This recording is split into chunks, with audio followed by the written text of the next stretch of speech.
Au programme de ce cours un peu particulier, pas de maths ni d'histoire géo, mais des exercices de bulles. Vous allez avoir un texte et vous allez devoir placer le texte dans les bulles. Donc ça, c'est un exercice très facile. J'ai écrit ça parce que les émotions, ils représentent les phrases.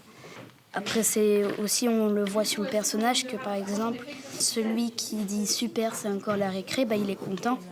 2 heures par semaine, 15 élèves de 6e suivent ce que l'on appelle une classe aménagée de narration BD.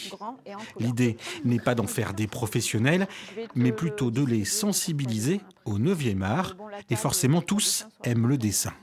Comme j'aime bien dessiner, je me disais qu'il y avait plein de personnes, ils avaient les mêmes passions que moi. Et du coup, ça m'a donné envie.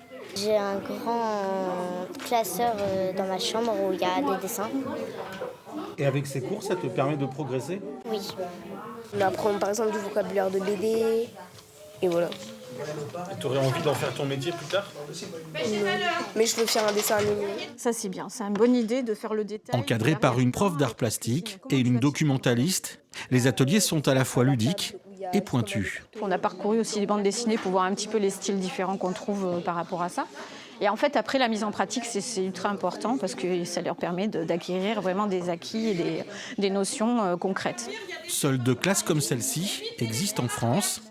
Outre ces exercices, les élèves participeront également à des rencontres avec des auteurs et aussi des visites de musées. Un programme forcément bien trouvé dans la capitale de la BD.